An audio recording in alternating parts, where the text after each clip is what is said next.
Pod Network Entertainment. Hello to everyone all over the world. Magkakasama na naman tayo sa isang gabing puno ng kwentuhan, tawanan at bardagulan. Dito pa rin sa inyong ultimate favorite tambayan. Ito pa rin ang Ganito Kasi Yan, powered by the Pod Network.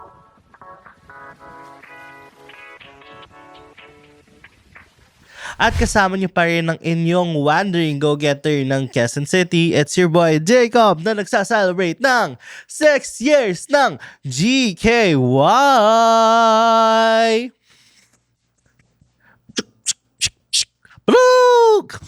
Happy 6 years, podmates! And 6 years na tayo magkakasama. 6 years na tayo nagkikwentuhan every Saturday night. And for a time, Wednesdays din. So kasi dati twice a week tayo. Pero salamat talaga dahil grabe, pinaabot nyo kami ng 6 years. I don't think there would be any reason why this show would reach 6 years if not for you guys. And for this 6-year anniversary special ng GKY is we'll be doing something special, which is talk to you guys, which is something we don't really do that often. As lagi tayo may kausap ng guest, may kakwentuhan tayo, may kaibigan, may kakulitan, and ngayon, kayo naman yung kakulitan natin ngayong Saturday evening. Through your questions sent sa aking IG story. So, pinost ko siya kanina.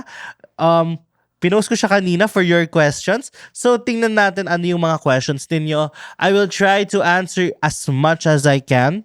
And sana ay magustuhan ninyo. And sana ay mas makilala nyo ako. Because actually, honestly, yung goal din naman ng season na to is for us to get to know one another even more. Na parang we're not just getting to know other people's stories, but you actually getting to know my journey, my story, and actually those that we share our spaces with. So, ready na ba kayo? Well, kayo yung tinanong ko, di ba dapat ako? Ready na ba ako? Oh, okay. Yay! So, ang first question, did you ever think GKY would last 6 years? Personally, I had that inclination that I wanted to do something that will last for decades, for quite a long time. But when I had GKY in mind, siguro yung idea ko lang is I didn't want it to fail. That was my biggest fear. Na parang starting something tas biglang, kunwari walang nakikinig, hindi siya, parang walang sense of it being there and walang reason for it to exist. So, yun yung una kong idea lang talaga. Hindi ko inisip na, ay gusto ko tumagal to ng 5 years, gusto ko tumagal to ng 8 years, gusto ko tumagal to ng 12 years. Parang for me, I just wanted to do something that would make relevance, would be relevant to the generation, relevant to my audience, and relevant to everyone listening to it that may be going through stuff that we're talking about in the pod. And now, ewan ko, ayun, 6 years. 6 years is 6 years. 6 years is 230-something episodes. Yes! So, the next question is, what's your favorite era of GKY so far? So, 9 seasons, and I think mas marami yung eras kasi may mga seasons na parang nagkaroon tayong dalawang era na split yung season. Na parang, like Specials 1 had a Specials era and then the post-Specials. But it counted as one season. Oh, yeah. Alam ko mas complicated siya kasi siguro on the production mindset lang siya. But my favorite era would be Specials 2, which is the 9th season, the current season, because I felt that this season truly represented what GKY stood for. It stood by everything we wanted to do, which was tell the stories of Gen Zs and connect with our audience. Because I felt like this one, we really talked about the struggles ng Gen Zs. Like, for example, working, first job, graduating, ang daming fears that we talked about, ang daming emotions that we talked about in this season. Parang I really appreciated and resonated with this season as much as I can. And I do agree that this is the season that I feel resonated with a lot more people than the usual. or than the other seasons. But I do think that this will be a landslide favorite. And I can't wait actually to share other episodes that we have in mind, to share a lot more stories, a lot more inspiring conversations, and actually have a lot more fun in this season. What is the hardest season of GKY behind the scenes? Okay, I know some people will put controversy in, or parang will read between the lines, but wala talagang context behind the lines dun sa answer ko. But it will be season 8, the last one. The last one we had. The one we opened nung August after graduating. The reason why it was one of the hardest seasons is alignment of the direction of GKY was also hard, and parang finding the footing of that season. Now where do we want to be? Do we want to be a pop culture podcast? Do we want to be an adulting podcast?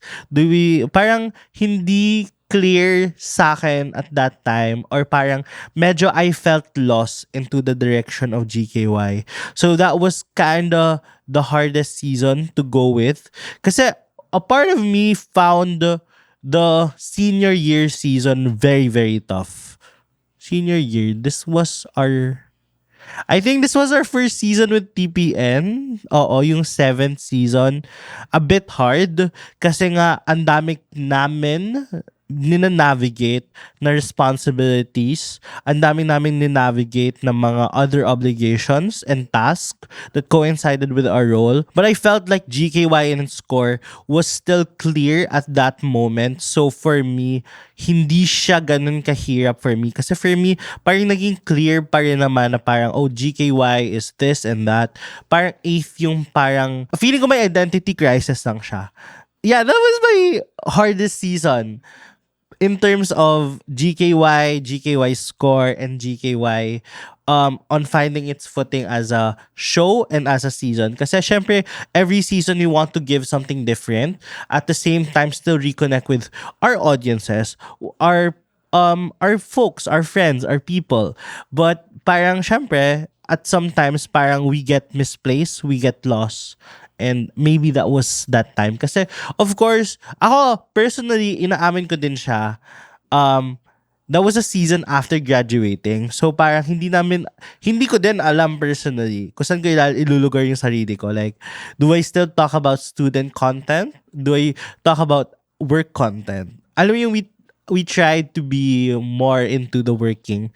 Pero I feel like yun yung hindi na lost in translation in terms of where we wanted to take GKY. So, yun yung hardest season ko with GKY behind the scenes. When did you feel like, okay, this podcast is actually something? I'm not sure if you were able to, sa mga matagal ng listeners or sa mga bagong discover lang, if people know this episode or realize this episode, but it was Trisha Robredo. Oo. We had this episode with Doc Trisha Robredo noong 2022. This was August. This was just right before we went on site. And super duper, yun yung first time, I know, yun yung highest chart position ng podcast that year. And that led us to be signed by Anima. And that led us to a lot of different peaks or different milestones. Na parang we were able to get BGYO, Bini, Alamat, also the year after, Yanni, we had J. Miranda, Miss Mela, Kerwin, James Secalco. So parang for me, that started it all na parang okay. Parang, dati kasi before that season, it was puro people I know, people I met no Showtime, or people who are my friends or classmates. But that was the first time someone said yes to an interview, or parang someone said yes to a conversation. It blew up, and ayun, it led us to be signed, to be noticed, and parang for me, yun yung first time na nakakuha ako ng real validation na okay, parang there's someone na hindi ko kilala na nakikinig ng podcast. And this means it is actually going somewhere, and it means something to other people. So yeah. Next question. Okay.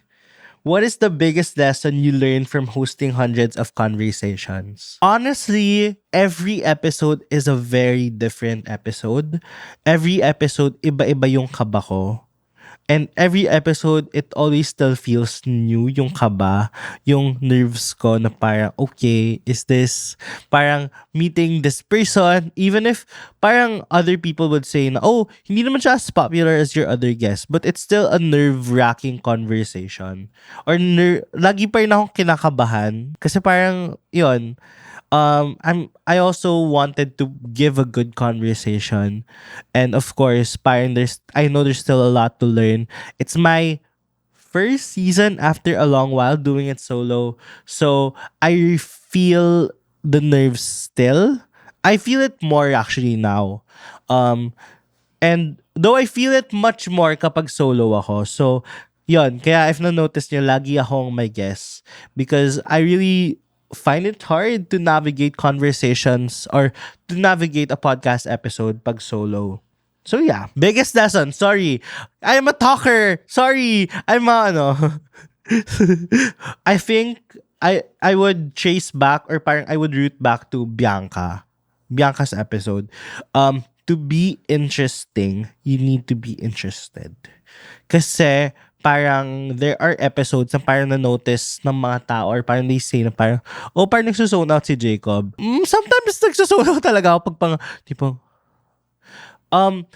parang I feel like yun yung natutunan ko na parang for an interesting conversation to happen, for other people to find that conversation interesting, you need to be interested, because if you're not interested, you would just treat this like, okay, let's just get these questions done and then let's end this. Pag interested ka kasi, that's when you ask follow-up questions na parang, oh, after you, parang you get interested by what the other person is saying. So yeah, for me, that's really important na maging interested ka sa mga people that you interview. And I feel like that's really something important sa akin sa GKY, na parang the episodes I put out are episodes I believe in. The guests I invite are guests I believe in. And I believe that these people are interesting to watch, are interesting to talk to, and really has stories that matter. Next question. Do numbers still validate you? I'll be honest, yes. I felt validated seeing quantitative measures of success. Of course, qualitative still works or parang still feels heartwarming. But of course, parang seeing it come in numbers na parang say the 350,000 episode, the number 2 in the charts. Of course, they feel or they give that sense of validation na parang you're doing something right, you're doing something worthwhile, and there are people interested in what you do. And I'll be honest, in a time wherein I was doubting myself, in a time wherein I wasn't sure if I can do this alone, I felt like that was a good confidence push. That was a good booster to get me going into the 9th season. And honestly, I feel like if that didn't happen, 9th season would be a little later than when it did. Kasi I really wanted the 9th season, especially the first month, the launch, to be perfect as possible. Because I really wanted to put out the best content for you guys. So you showing up in your numbers, you showing that you still care about GKY, that GKY still matters for you, is really, really important for me. I think we moved our launch earlier by about 6 weeks. So the launch was supposed to come back, or we were supposed to come back mid-March, or actually malapit na sa anniversary, but we pushed it forward. We pushed it to early Feb, first week of Feb. So yeah, that was all because of you guys. So thank you so much for showing your numbers and caring about GKY. Next is how much of GKY Jacob is real and how much is curated? Okay, in terms of advice, I would say that it's 100% real, but I would say these are advice na I'm not sure also pag ginawa or pag binigay sa akin is gagawin ko. Kasi alam ko matigas din ulo ko eh. Alam ko sa sarili ko yun. Ako din yung tipo ng tao na I need to make mistakes again and again or make nung magkamali ako bago ko sundin yung pagkakamali ko. So, ako din naman, or pagkakamali ko din, I mean advice sa akin. So, ako guilty ako dun. Yes. But I'd say it's the realest. Siguro, yung level of vulnerability, of course, there are aspects na we try to hide it. We try to show a strong face na parang we're not really phased, we're not really that affected. But of course, there are challenges. There are times na situations, circumstances affect us, and we are affected by what is happening around us. So yeah. Next question from another IG user. Do you feel like you have something to prove right now? Siguro to myself, not anymore to other people.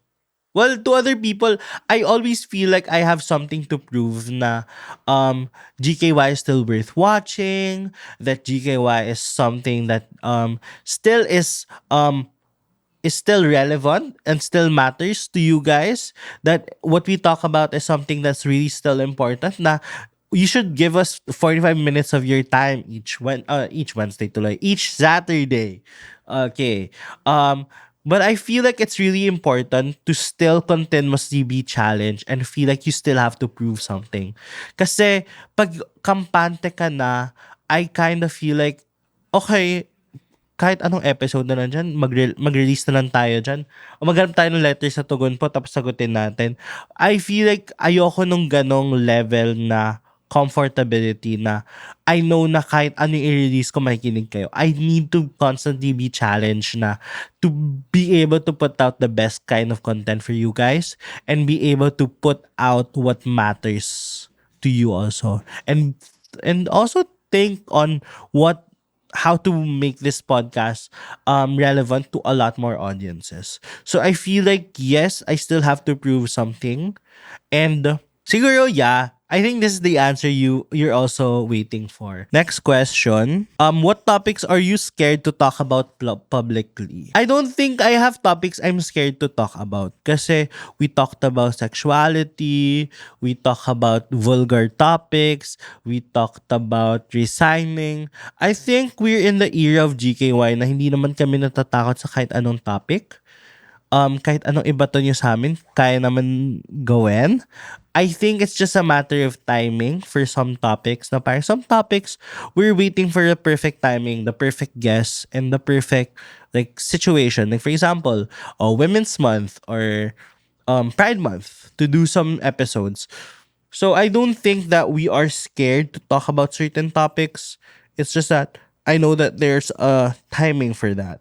Next question natin is, what episode changed you the most as a person? Ang hirap! I think, personally, it made an impact on me. Bianca Gonzalez, Bianca, paano ba tumagal sa trabaho? Kasi I feel like that is very relevant to me right now. That is very relevant to a lot of Gen Zs. And parang I was able to ask questions that I really wanted to dig deep on in terms of how she lasted in the industry, how she made it work. And actually, favorite ko yung bit about talking about not being the favorite. And parang growing out of that. And yeah, we had a lot of discussion ni Ate Bianca na parang questions I really wanted to know about. And I do believe na that is something na years from now will still hold value for me na episode. Next question. Who's your dream guest that you haven't guested yet? Actually, ang dami pa. Top of mind, I'd say Meme Vice, Ann Curtis. I also wanted to do not Vice President Lenny.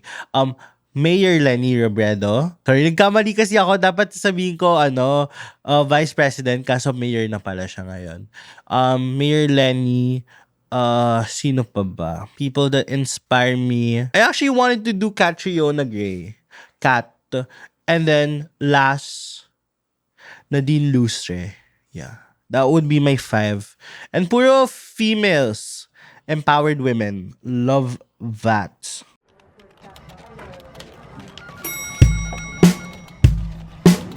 Hello everyone! Ako po si Baus Rufo, ang host ng podcast na Kaya Pa Ba? Ang pinakabagong talk show kung saan tinatanong namin kung kaya pa nga ba talaga?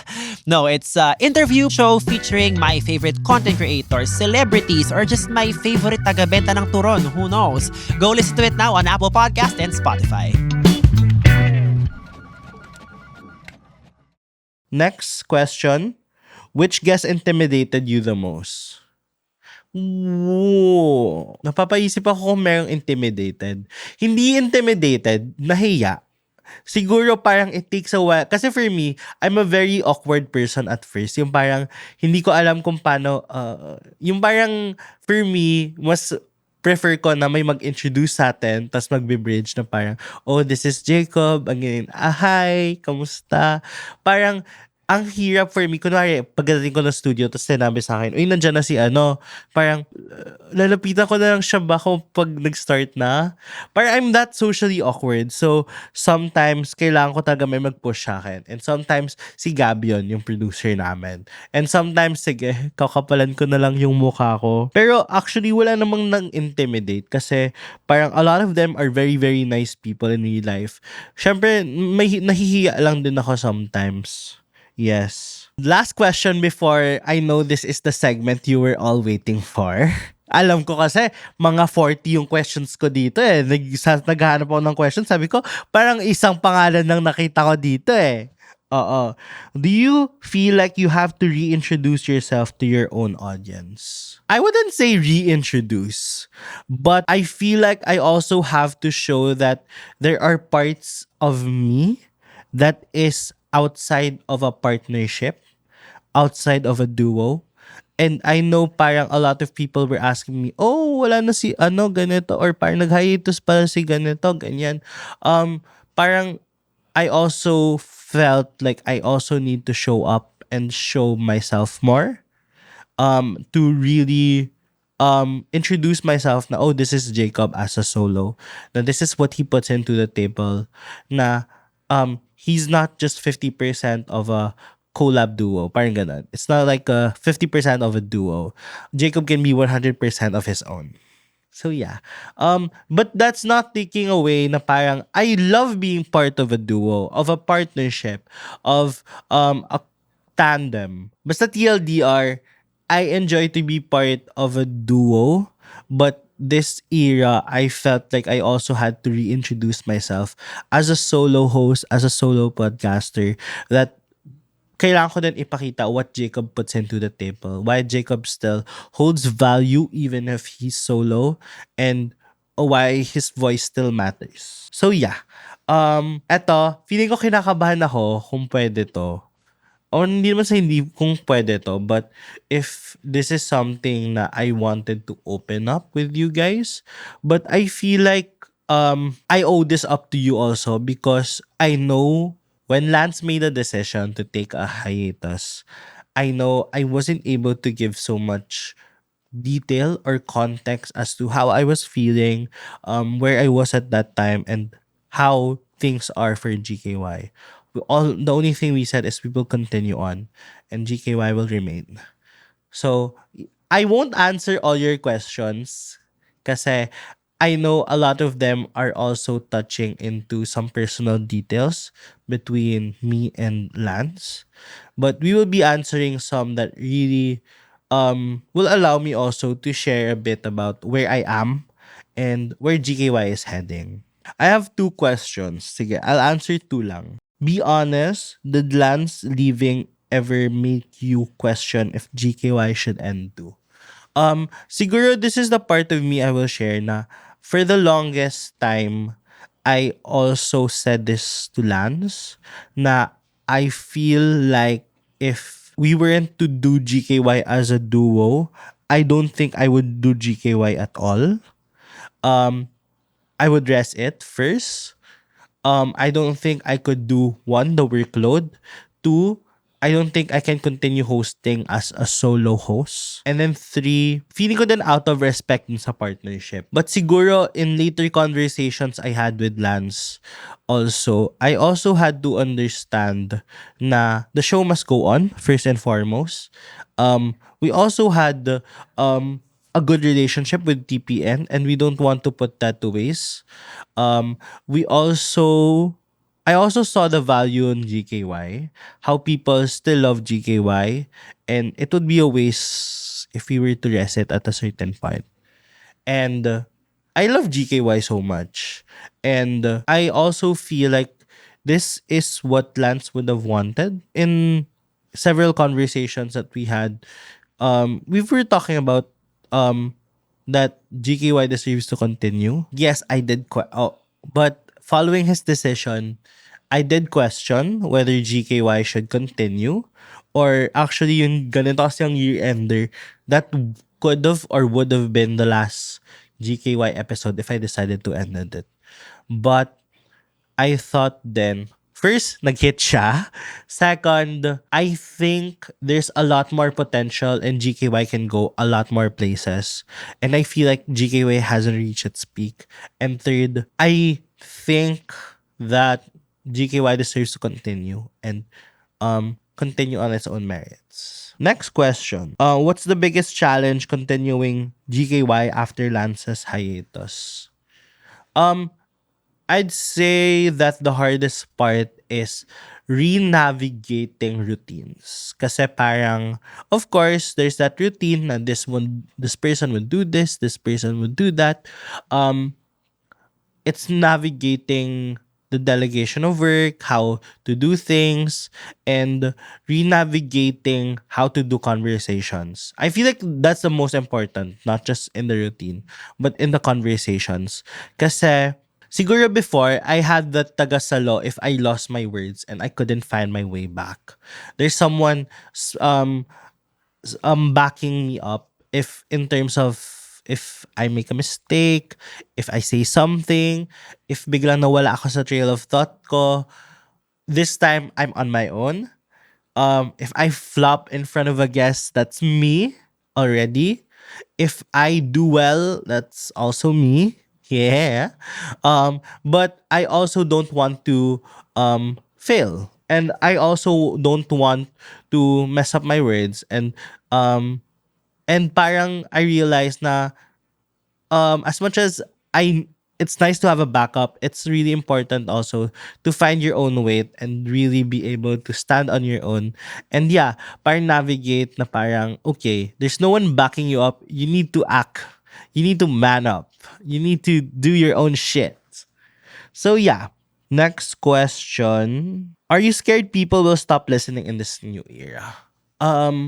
I do think that's inevitable naman. Na parang there are people na, for example, mas Lance followers sila, and given nag-hiatus si Lance for this season, I understand if there are like portions of our audiences that will be taking a hiatus from the show, that will stop listening when he's not there.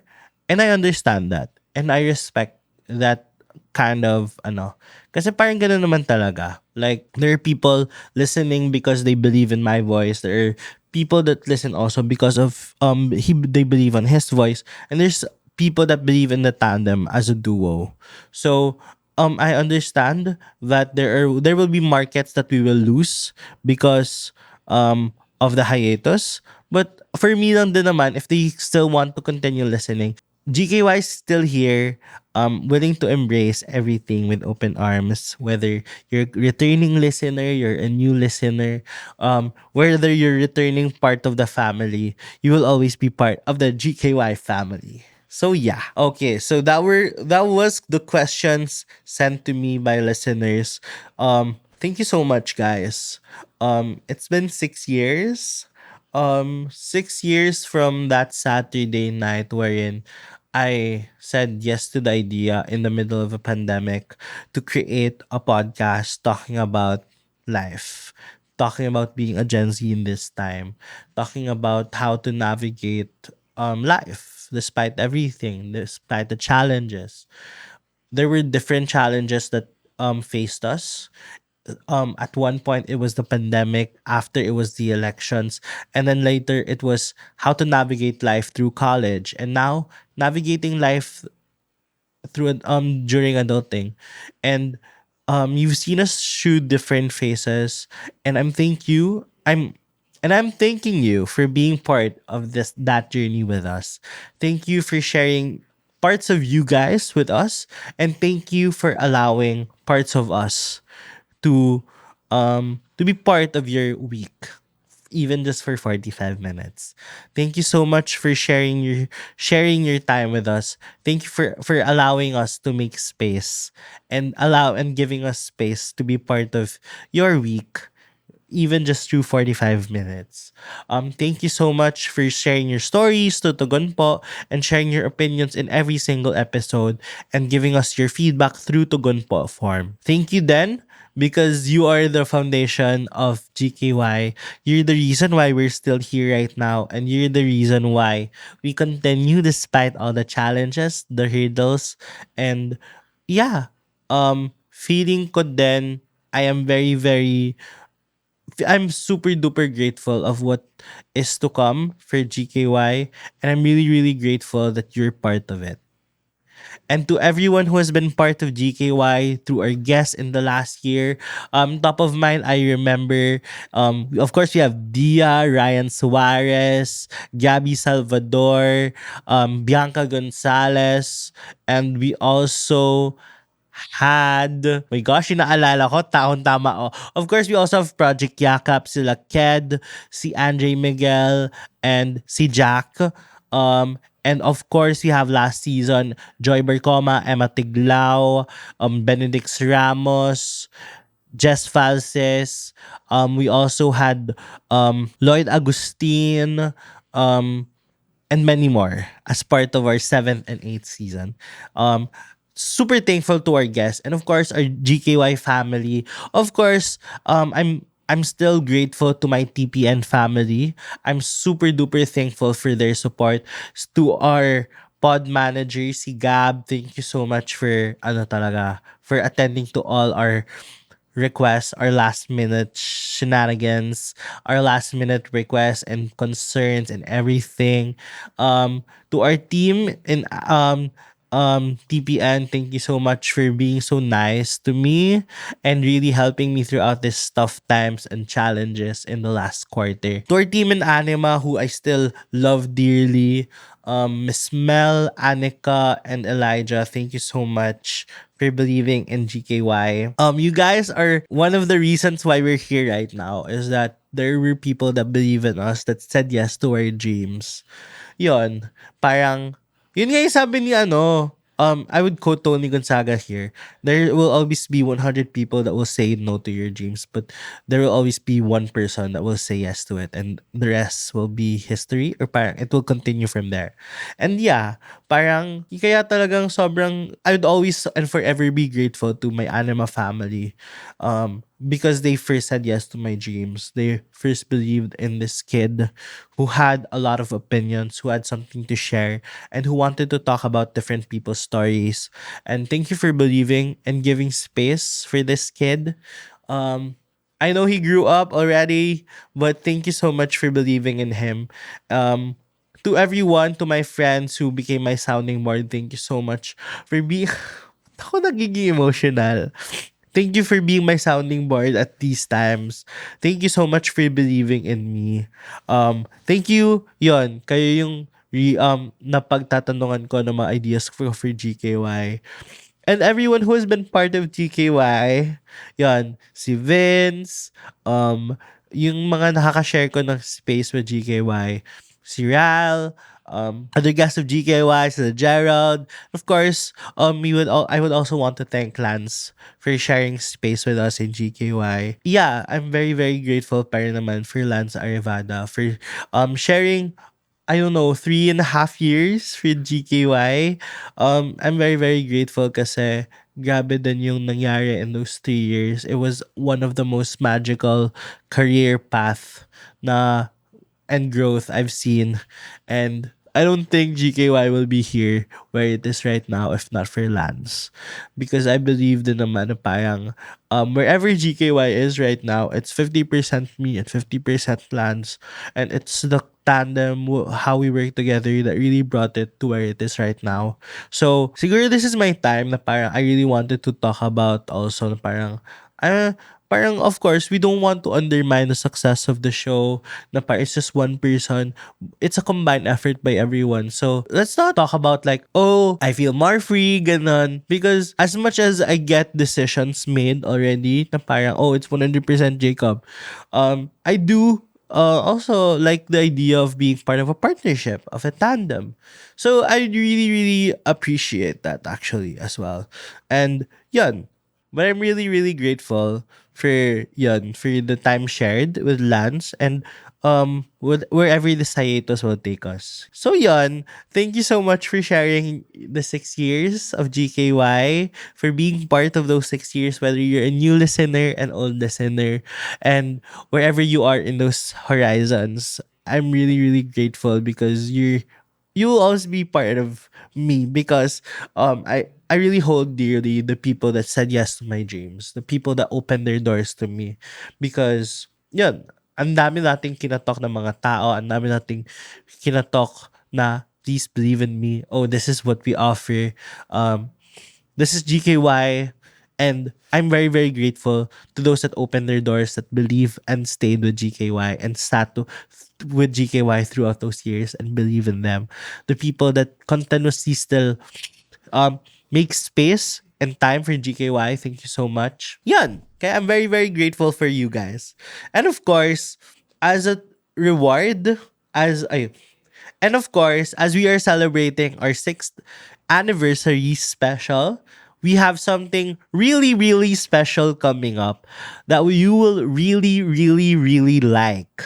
So, abangan nyo na lang to because from the small screen, maybe it's time to see GKY up close and personal and live. So, ano nga ba? Ano ba dapat nating abangan? Abangan na lang ninyo sa mga darating na linggo. Basta, siguro ang tanong ko na lang sa inyo is, sino pa ang mga boses na gusto ninyong mapakinggan sa GKY? Especially for something so up close and personal. Oo. Gusto yung, barado na talaga yung ilong ko. Paano pa ako magko-closing spills na to? Pero yun, salamat sa pagsama sa GKY sa 5 taon. Ay, 6 na taon, sorry. Na-miss out yung 1 year. Basta happy 6 GKY. And thank you so much for being part of GKY 6th year. And really, really excited for what else is to come. So if nagustuhan niyo tong episode na to, share with us your favorite GKY episode, your favorite GKY memory, your favorite GKY guest, or your dream GKY guest. At malay mo, mangyayari siya real soon. Maybe this April. At yun na nga, kung nagustuhan niyo to, do not forget to subscribe to our YouTube channel. It's Ganito Si Yan Pod. And follow us on Spotify. Hit the notification bell para lagi kayong updated tuwing may back-coming episodes, which is every Saturday at 7 p.m. And of course, our social media. It's GKY Pod. And it's the Charles Jacob on all social media platforms. And watch out for something. Really. Ito sinasabi ko, watch out dahil pagkatapos ng Holy Week ay may announcement tayong pangmalakasan. It's time for you to be part of the GKY family up close and personal. Alam niyo na yan. Matagal na natin itong tinitis. So, watch out na lang. At ayun na nga, ang lagi natin pakatandaan, honestly, time will fly, especially when you don't notice it. And before you know it, it's 6 years now. So make the most of every moment and make every conversation count. At ito pa rin ang Ganito Si Yan. The opinions of podcast creators, hosts, and guests are not necessarily reflective of the official stance of the Pod Network Entertainment, its hosts, or other network programs. The content created by the people behind the podcast is personal and not meant to harm any religion, ethnicity, group, organization, company, or individual.